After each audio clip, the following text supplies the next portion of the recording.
So we're back at 7:55 p.m. and we have a couple more motions left before we tidy up this meeting. So next on the agenda, we're at 5.6, Planning Report SR-052-22, Ministry of Northern Development, Mines, Natural Resources and Forestry, input in about the use of floating accommodations on waterways over Ontario's public lands. So the motion comes forward from Mark Jameson, seconded by Councillor Maybe, and that the committee of the whole recommends that council direct staff to provide input to the Ministry of Northern Development, Mines, Natural Resources and Forestry regarding approaches to manage camping on water and the use of floating accommodation on waterways over Ontario's public lands. Discussion on this motion. I can have Marnie speak to what they're looking for as far as input. Are you looking for input from the council members as well, and or will you be going out to the public asking for input? Through you, this is just council input, a letter from the township, so it doesn't necessarily have to be council. However, in the report, I've outlined what some of the questions are that the ministry has provided for input and what my response is based on planning opinion would be. So if council's in agreement with those comments, I would provide that comment to the minister, back to the ministry. Okay, sorry, I guess I should have been more clear. It's that, are you taking any further comment from other than at the meeting after council, if there's further additions to your report? My apologies. If council has any additional comments that they'd like to provide through a resolution, I can certainly take that forward. There's no intent to take this out to the public and gather public input. This is simply an internal review. Okay, so I'll recognize Councillor Maybe, and I'm sure Councillor Gorell will have something to say. Go ahead, Councillor Maybe. Yeah, thank you, Madam Mayor, and through you. So this particular item, does it pertain to factory-built houseboats, sailboats? Because again, a lot of people with sailboats will travel around the world and may stay in a place longer than 21 days. Canada being so beautiful as it is, I could see us being one of those recipients, particularly in the Thousand Islands. So are they actually after these type of people, or is there something else that's afoot here that which we're not really captured in this ask that they have? Thank you. So through you, based on the information that's been provided in the request for consultation, the ministry defines what camping units are. One of the comments is that staff has provided is that we need better clarity from the ministry in terms of what a camping unit is. If it's clearly a boat that's primarily for navigation of waterways, that's one thing, and they have sleeping accommodations. But what the ministry has been seeing is different things that are made of shipping containers or barges being converted into camping units and that type of a structure. So other jurisdictions are seeing these things pop up. We have policies in our official plan that don't allow for floating dwellings, but these camping units that are permitted based on their regulations will allow for a camping unit to be in one location for 21 days. So as outlined in the report, I think that there needs to be some greater clarity around what these are, what they should be, and how they're regulated. Okay. Councillor Gorell, do you have anything to add? Thank you. Through you, Your Worship. I'd like to thank the planning department for bringing this forward, because we are, the Rideau Canal and the Rideau Lake systems, and we are the Thousand Islands. So we would ultimately be prime targets for this kind of thing. And I think if we can get out ahead of it, that would be terrific. And so I look forward to any suggestions that this township and through planning puts forward to the ministry to regulate it or ban it. Thank you very much.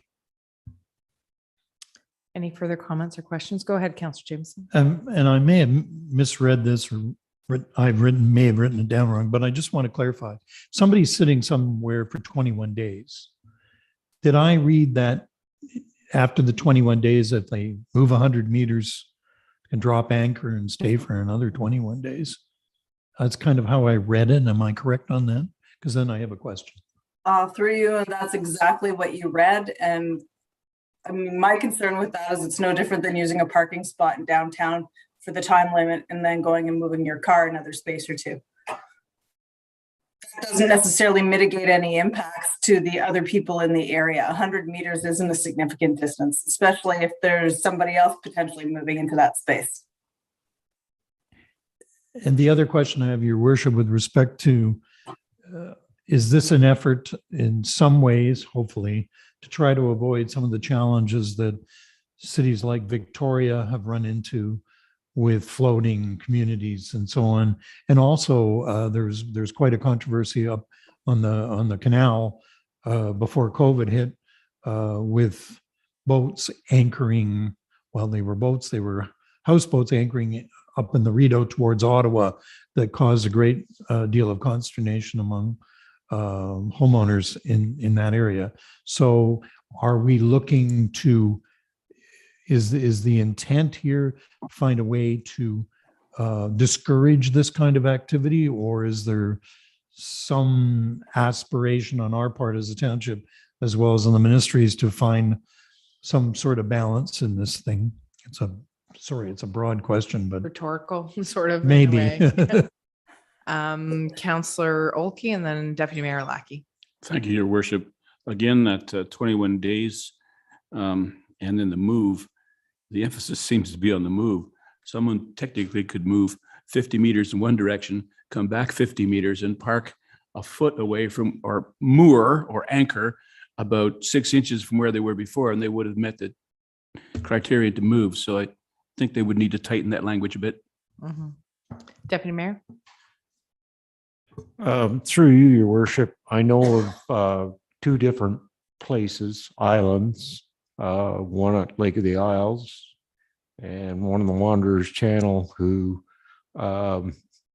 rather than went through the channels, correct channels, pardon the pun, they registered their docks as barges. Therefore, they don't have to deal with us Mhm. or anybody else. Well, I actually have a question, and Deputy Mayor might be actually able to answer me. I know that there's 2 floating chalets down in Ivy Lee that are attached to docks, that are homes, floating homes.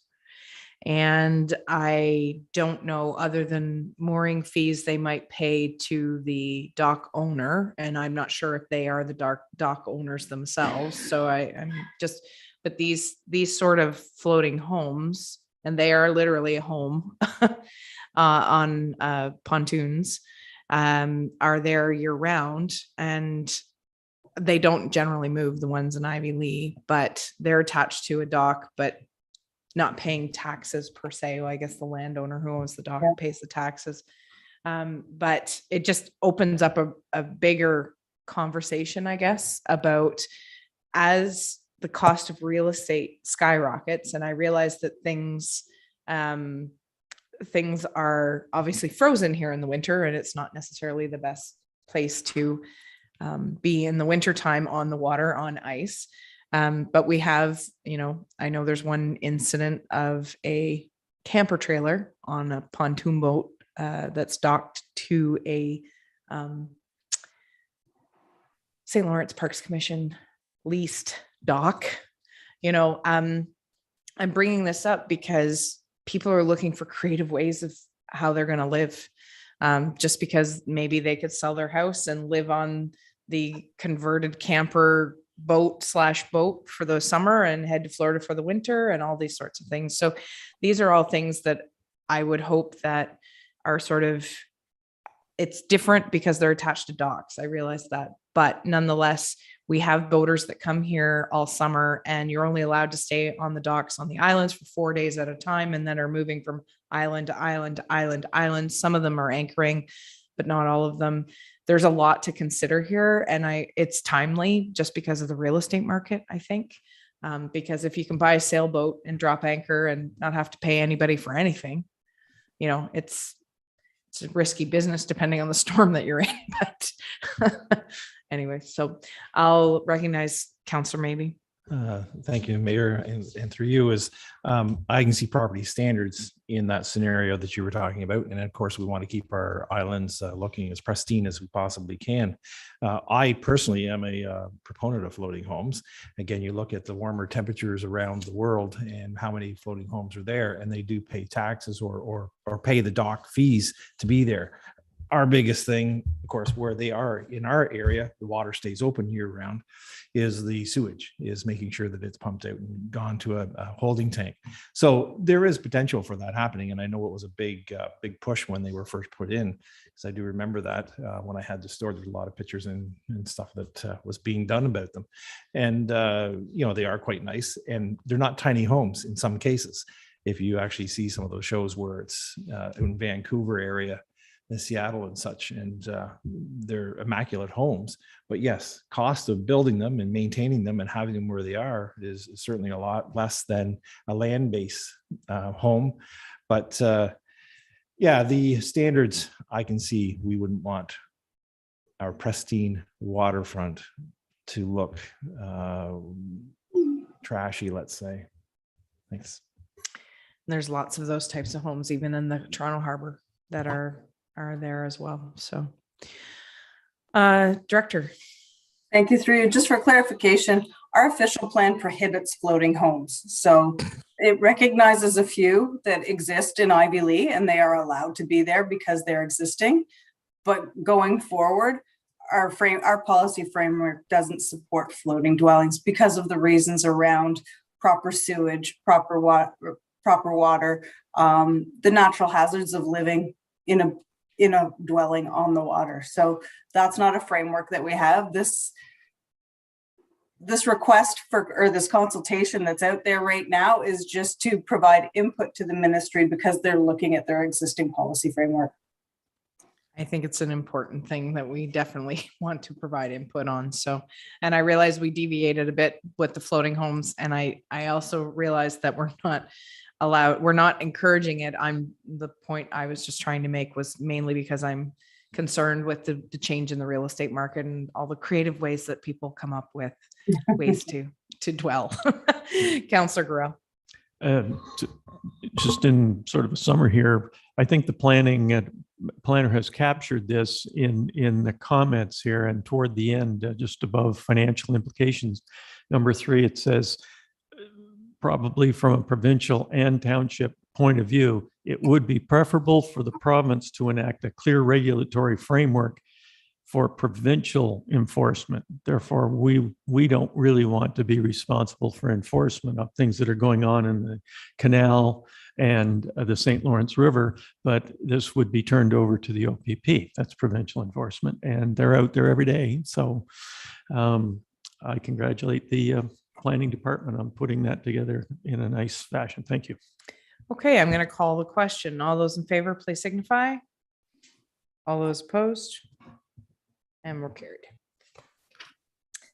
Okay, next motion that's coming up is 5.7. Moved by Councillor Maybe, seconded by Councillor Jamie, that Committee of the Whole recommends that Council grant 3 readings and final passage to bylaw 22-001, being a bylaw to govern and regulate the proceedings of council, the conduct of its members, and the calling of meetings. Discussion on this motion. Councillor Maybe. Thank you, Worshipman, through you. The only thing that I seen that I was a little taken aback was in the event that the mayor and deputy mayor is not available, that then it goes alphabetically. And in a next term, let's say you have a senior council and the name is S, and you have a brand new counselor and he's A, he could be chosen and may not know all the rules and regulations and how this all works. So I think in my mind, it should be more seniority level of how it's chosen instead.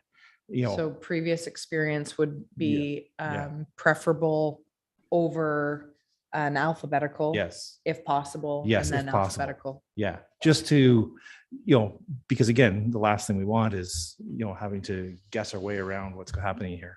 It's true. It's a fair point. Good input. Any other comments or questions in regards? Go ahead to, I'll recognize Counselor Jameson and then Counselor Grell. No, oh, Counselor Grell, he's deferring to you. Go ahead. I was just going to ask, I cannot remember, did we pass we had talked about it, but I cannot remember whether we had voted a new bylaw in the code of conduct. I don't believe we We finalized. we the code of talked about it, conduct. we had a chart and so on, but I cannot remember, did we vote on a new bylaw? No. Or are we still operating under, I think we're all operating under the previous code of conduct. which is like way back in 2018? Yes, that's correct. Okay. We so- haven't amended the code of conduct since I've been here, at least. Okay, so this would update this be This a is- repeal the one and bring in the new one? Is So the this- procedure bylaw is different. from the Procedure code of by law. conduct. I'm sorry, procedure by law. Yeah, no, we didn't pass the code of conduct or sorry, now you got me Procedure. at it. The procedure bylaw, when it came in January, Right. we deferred it because there was some concerns about the conduct during meetings okay. section. So I believe that's addressed. But in her review of the procedure bylaw, well, why don't you take it, Megan? Thank you, through your worship. Looking at this procedural bylaw, I've also looked at the council code of conduct. So I would like this to be reviewed next term of council in Q1, as well as the council code of conduct. Also mentioned in the report is under the electronic meeting section, council should consider ways to encourage in-person quorum. That being said, with legislation speaking to electronic meetings, council is now able to meet electronically as an ongoing basis. So that's just something that council should consider in the interim. I'll recognize Counselor Jameson. Thank you, Your Worship. Reviewing two or three things, there seems to be some assurance that the next council will be able to have some flexibility with respect to terms of committees and what those committees are and so on. So it's kind of it's specifically vague, and it seems to will allow the next council to do some of the things that we didn't do or couldn't do, which I appreciate. I am disappointed to learn that the opinion is that we cannot frame the length of terms for individuals on external boards such as the library and the Conservation Authority. But I would encourage the next council to challenge that, because I think we really need not to lose control of these things over a period of 4 years where you just have to give up the ghost. And finally, I'd like to know why 26.03 has been taken out, because 26.03 is at the bottom of the rules of behavior within the meeting. This is the procedure within the meeting, not in real life. But the fact that if a member persists in any such disobedience, et cetera, can be ordered to leave the chamber. Am I reading this right? It's been struck? Your worship? Thank you, through your worship. It has been struck. This is a conversation that council can have whether or not they want to include this in the conduct of members during meetings. Also, just going through the procedure bylaw, I think, a lot of extensive consultation has been done, but, there are certain parts in certain sections that can be moved and combined. So I think looking at section 26.03, that could potentially be moved under the proceeding officer section or another section if council wishes. So it's not necessarily removing it, it's changing where it's located in the code. So instead of it being a okay. procedure, it would be in the code of conduct. You're okay. You're talking about a code. Now, is the code a bylaw as well? Just be clear, this is a bylaw. Everything's a bylaw. Thank you, through your worship. This is a bylaw, as well as the council code of conduct. The code of conduct is a bylaw. So if council, the next council sees a code of conduct that has persistent poor behaviors mean they can be ejected from the meeting. I mean, in our parliaments, those exist, those rules exist. And I was concerned when I saw that being removed, that it's not appropriate to remove it. And the reason I know it's not appropriate to remove it is because of the many meetings I came down here and sat in the last term and what I saw here. I'd like to see that ejection cemented in our. I think we should wait to put it in place till the end of this term, mainly because I want to see if it works on Councillor Jameson. Sorry. Yeah, I can gavel you down right now just to see if it works. I'm kidding. I think that the comment is valid. And keep in mind that whatever we talk about today is not set in stone. We still have the next meeting. But in light of poor behavior in past council sessions, not limited to the previous council, we've been fortunate in this particular council that so far, yeah, the term's not over yet. So I'm waiting for Councillor Gorell to stand up on his chair, pound the desk. Anyways, I think that the point being made is a worthy one. I also have a point that I'll make after I take any further questions. Is there any other comments that for the clerk in regards to the changes made in the procedure bylaw? Seeing none, I just wanted to, one of the things that the clerk and I had talked about in regards to electronic participation was that we didn't want to put a specific limit on it. Having said that, it is strongly encouraged that you attend meetings in person if at all possible. There are points in times, obviously illness, if somebody's recovering from a hip replacement at home, that being on being on online, I might as well pick on you, Councillor Jameson, that you can still participate and still have the ability to. Having said that, one of the main concerns that some of my county colleagues had was in regards to people basically being away for 6 months at a time, not living in the area. So that's one of the things that, and the clerk and I struggled with how we might identify that in the rules of procedure, that it's fine, because if you limit the number of virtual meetings, because somebody could be laid up with a broken leg and not able to come physically because they can't move or whatever, they're confined, but their brain's still working, they can still be engaged, they can still pick up the phone, read the reports, what have you. But if somebody's going to Florida for 6 months a year, are they really that engaged with what's going on at the local level? And I'm not making an opinion one way or the other, but it's something that needs to be considered when we're talking about electronic participation. That we could very well have somebody who uses the electronic participation to be a part-time resident of the area. So go ahead. If my memory serves me right, electronic participation was brought about by COVID in the first place. Correct? Correct. So there's no obligation whatsoever for this township to even have that type of participation. We could put a byline or repeal it and just say there isn't any, there isn't that means. I mean, it was put in for a reason. If the reason has gone away, we could just say right back the way it was, try to make your meetings. And I believe, 3 meetings in a row and you're disqualified as a counselor, so and so. If you're not attending. If you're not Yes. attending. So anyway, I'm just throwing that out there. Okay. Councillor Jameson and Yeah, Councillor. I know we're getting into the weeds, but that's, you raise a really interesting point. And Councillor Gorell is raising a very interesting point. Your worship, I still don't get the procedure right.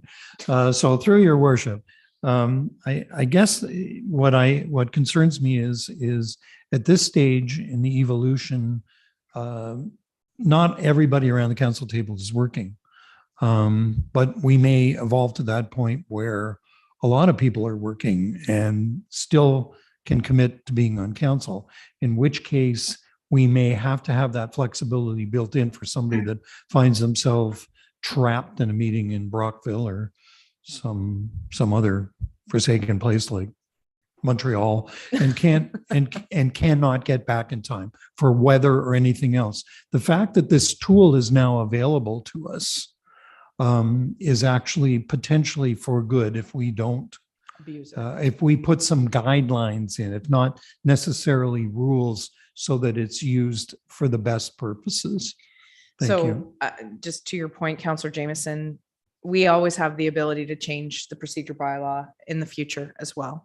I agree that having the flexibility for different types of individuals who may, you know, on one meeting might not be able to make it because they have to work a shift until 6 o'clock, but they could still make a 6:30 meeting if it's virtual, that sort of thing, on once a month or what have you.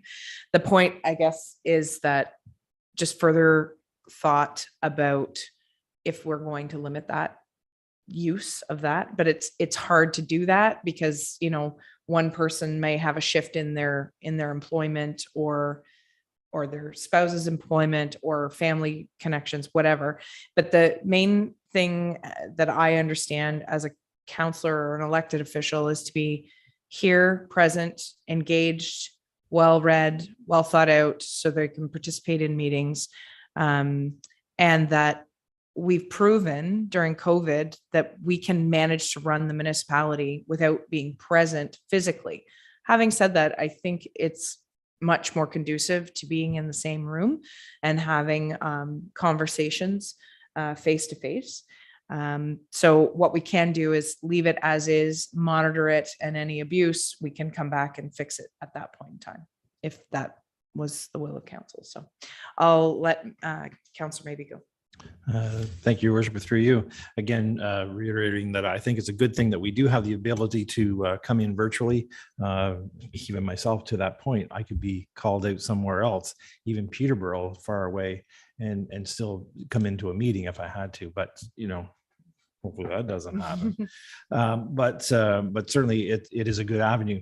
And also I had this as a secondary note that we've been meeting like this, and with the COVID changes, are we going to have a gallery soon enough, or is there thoughts of that coming back to us in our normal places here? I'll let the CAO speak to that, as I believe he has some thoughts. Thank you, Your Worship, and through you. We're keeping an eye on COVID and the new subvariant, and we're hoping to welcome the public back into Committee of the Whole and Council in May, but we're also being very cautious at this stage. I know at the county level, they're talking June before they have the public back. So we're just going to play it by ear right now and see. I'm hoping things are under control and we can do it safely and responsibly. Okay. Any further comments or questions in regard to the motion at hand? Seeing none, I'll call the question. All those in favor, please signify. All those opposed? And it's carried.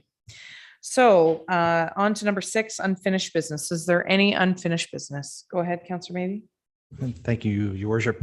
I forgot to mention on our very first item, SR 04822, the Visitor Center.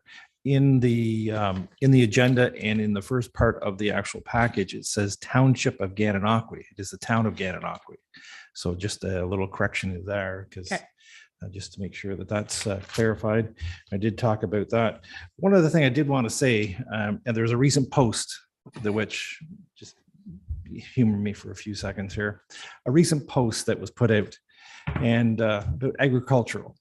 So our deputy mayor, he for many years has helped sustain many livestock around our community and helped our area farmers.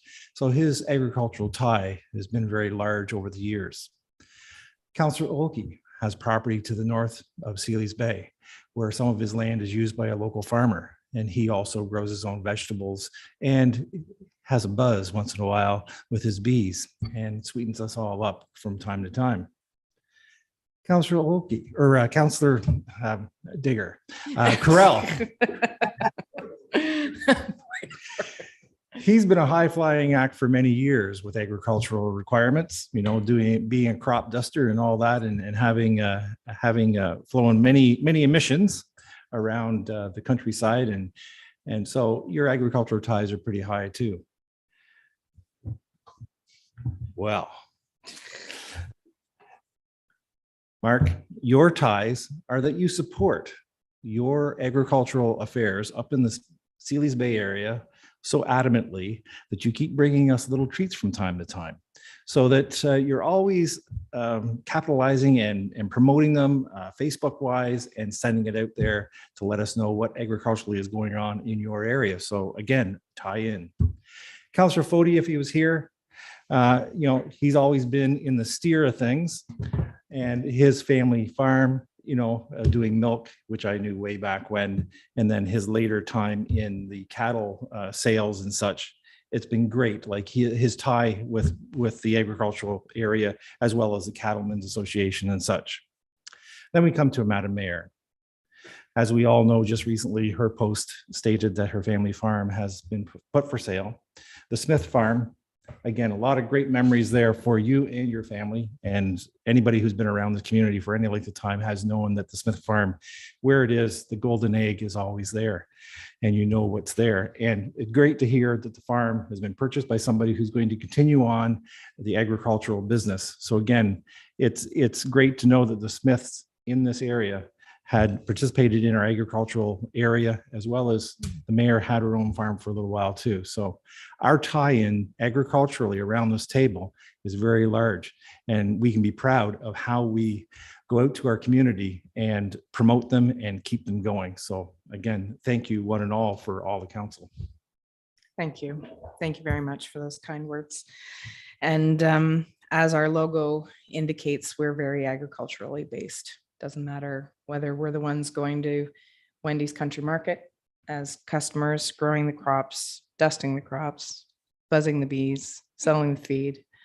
We're definitely all very tied. So the good news is that the dairy farmer who purchased the farm will be milking cows there, and Goldendale Farm continues to exist. We still continue to own some acres, but thank you. I'm not sure how it fits under unfinished business, but as the call of the chair, I'll allow it. So thank you very, very, very much.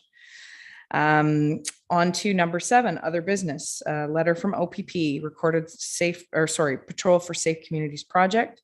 There was some correspondence there. Is there any comments or questions in regards to that? Seeing none, any notices of motion? Any notices of motion? Notices of motion. No notices of motion at this particular time. As far as the mayor's update is concerned, I'm very excited to report that things are definitely opening up. There's a few things that I've been invited to as mayor to attend as far as public gatherings. I noticed that I'm going to be going to a pancake supper at the Olivet Church. I think it's on the 24th or somewhere along that 26th. Perhaps. I know there's the Chamber of Commerce is having a gala in May. There's a number of events that are coming forward. Lansdowne Fair is now on the docket for July. And it's just going to be great to see people in person gathering again, and continue to wash your hands and sanitize as much as possible. We don't want anybody getting sick, but nonetheless, it is going to be great to see people again in person. I know that provided that the special events policy moves forward, as I mentioned before, there will be a peer meeting at the end of this month, as there will be an economic development committee meeting. So, I continue this week with county meetings. I'm the chair of joint services ongoing, but then chair of committee of the whole on Tuesday. So I've got a big week ahead of me. So that's my mayor's update for now. And actually, I might I might actually ask for some input from fellow councillors. I did do a bit of a drive around the township on the weekend in regards to road conditions, county road conditions. If you have a stretch of road, if you could get me 911 numbers between, because I noticed that our Reynolds Road has deteriorated quite rapidly, just coming up to Rapid Valley. And I would like to put something forward to county that's official for the current state of the roads. Because while I don't want to diminish the people in the roads department at county here at South Leeds Garage, I think that we can take responsibility at the county table that perhaps we have not been funding the overall need for road rehabilitation, and that's on us. But I think that they need to hear it from a broader group of people. So if there is a concern about a county road, I would like to hear it so that we can take it on to county. Councillor Jameson. I'm sorry to raise it, but you know, driving around here, you can say what you want about our county roads, but having had to do some business towards Kempville and taking all county roads to get there and back, the challenge we have here is what's going on everywhere else, as we know. It's entire road system. And notwithstanding some of the things we look at that are not working very well, holy smokes, there's some serious problems with the county roads in that stretch from Elgin all the way through to Kempville that will end up being a much greater priority, I would say, than most everything that I've driven here. And I appreciate what you're saying down at the bottom of Reynolds Road and so on and so forth. But it's very bad through there in way up above us. So it has been my feeling for some time that we should just really take control of all the roads within our jurisdiction. And of course, the director of operations walks away from me when I say things like that. But at the end of the day, if we control the road, if we control the roads, we control it. It's our gateway to tourism. It's the reputation we have. If we controlled our own roads, we'd be a lot better off. Just get the county to write us a check and we'll take care of it. That's my point of view. Thank you. Okay. Councillor, maybe go ahead. And thank you, Madam Mayor, and through you. And to that end, I have traveled over Marble Rock Road recently, and it is in wonderful condition. The Works Department of Operations did a wonderful job there, and it's still holding up very well. I think it's the best I've seen that road all the time that I've been able to travel on it, and that's approaching 35 years now. So kudos to the team who actually did that and made it as good as it is. Thank you. Here. I was down Russell Road, and that's probably the best I've seen it any spring for a while. There's still some potholes, but nowhere near what there was and many years gone by. So was there an announcement that you wanted to make? Did your hand go up, Chief? Or was it? Oh, it was Councillor Grell. I knew I saw it out of the corner of my eye. I apologize. Councillor Grell, go ahead. Through you, Your Worship, and if you'd allow me, I know it's the mayor's update, but I just wanted to make mention that had the privilege of attending Chamber of Commerce of Brockville breakfast, and it handled their AGM, as well as recognition and appointment of two fine gentlemen, Paul Fournier and Mr. Hunter Grant. And Mr. Grant is a years-long resident of Rockport, and he was, and Paul Fournier, very good friend, they were recognized as Lifetime Achievement Award for Business. And through their philanthropic endeavors in Brockville and their fundraising group in Brockville and also in Rockport, they were recognized for their excellence and their contributions. And it was a very, very wonderfully participated in, and it was great to be there. So in recognition of Mr. Grant and Mr. Fournier. Thank you. Any further comments? Seeing none, I have a motion in front of me from Councillor Maybe and seconded by Councillor Jameson that the committee of the whole adjourn. All those in favor, please signify. All those opposed, and we are